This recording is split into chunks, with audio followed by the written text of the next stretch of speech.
Now, as the world marked Mandela Day yesterday, we mark Mandela Month. We now speak to the Sudanese ambassador to South Africa, Mr. Omar Siddig, on the role that his country has played in the liberation struggle. Now, in particular, we'll focus on the events back in 1962 when Sudan hosted Nelson Mandela shortly after Madiba skipped the country to drum up support for the ANC. Then Sudan did not only host Mandela, they also granted the liberation struggle icon travel documents. Now, the Sudanese ambassador, His Excellency Omar Siddig, joins us in our studio in the capital, Pretoria. A very good morning to you, Your Excellency. Thank you for joining us today.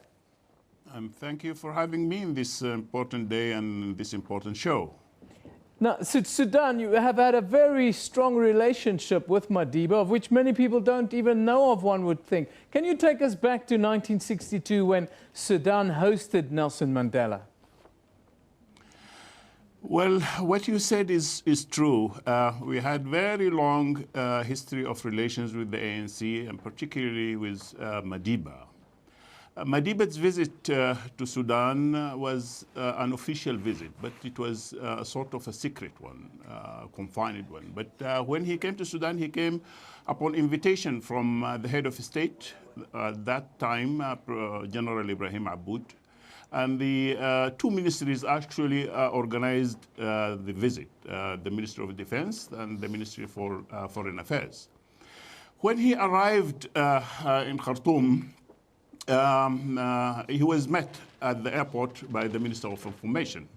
And then he was taken to the Grand Hotel. And the room in which Madiba stayed was room 217. And still that room in that hotel is very highly celebrated by the Sudanese peoples.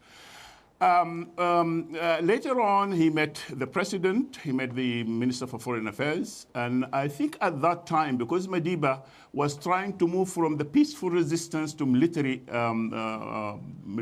resistance internally. And when he visited Sudan, he became convinced that it is high time to move from the peaceful resistance up to military resistance.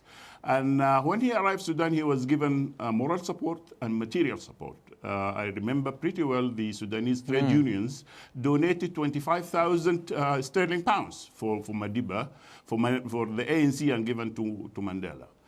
And later on, when Sudan was a member of the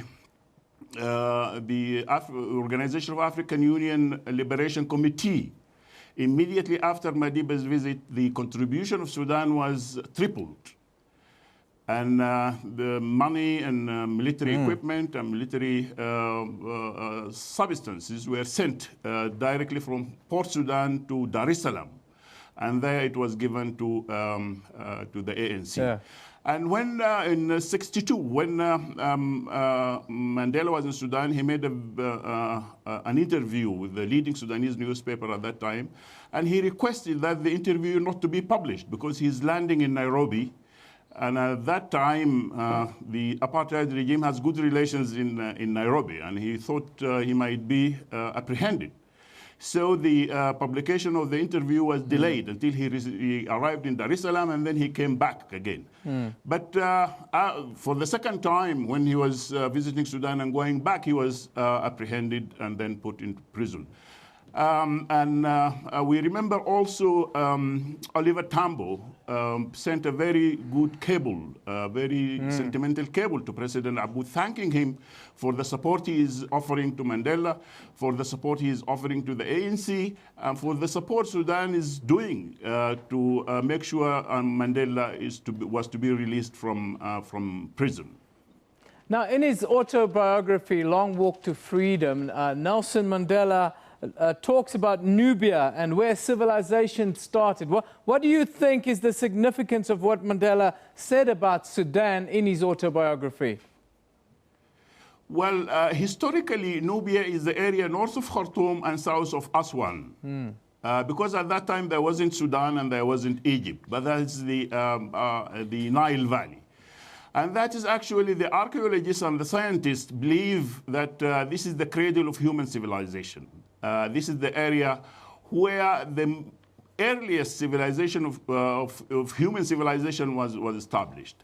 And at that time, the that area is believed to be where the first human beings are found. Because, you know, during the Ice Age, the entire globe was covered with glacier. And the area between the two tropics is the one that the glacier melted. This is why in Africa you find the earliest human remains, the earliest fossil human remains, be it in Sudan, in Tanzania, and even here in South Africa. So the earliest human remains are found in Africa, not anywhere, not in Asia, not in Europe, and not in the Americas. So this is where the human beings started. And Nubia actually is the oldest civilization. And there in Nubia, I think the earliest cosmologies, the earlier sun worshipping of sun. So it is the civilization that taught the world the civilization. And even the wheel is discovered in Nubia. And since then, it contributed a lot to the development of human civilization. And Nubia actually, even here in South Africa, a number of tribes and a number of kingdoms, they trace their origin to Nubia, and particularly the Modjadji dynasty. And I remember pretty well last year, or no, earlier this year, Professor Matoli Mucheka visited Nubia, and he traced back the origin of a number of tribes in South Africa, in Southern Africa actually, be it in Namibia, in Zimbabwe, and in South Africa, to their origin in Nubia. And what is striking actually is that the same festivities, religious festivities, and the same burial customs practiced by the Nubians, that was, I think, in the 7th century BC, are still practiced in a number of regions in Africa, particularly in southern Africa. So that area is the origin of human beings and human civilization. And from that area, actually, the African tribes started trekking out, going to West Africa, going down southwards to the Great Lakes region, and from there they came to Southern Africa. So if we see the burial customs, for example, for the pharaohs of Nubia, you still find them here in a number of tribes and kingdoms in South Africa.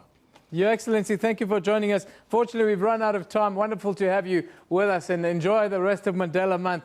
Thank you. That is His Excellency, the Ambassador of Sudan in South Africa, Mr. Omar Siddig, joining us, talking about Nelson Mandela's legacy and the special relationship that Nelson Mandela had with the country of Sudan.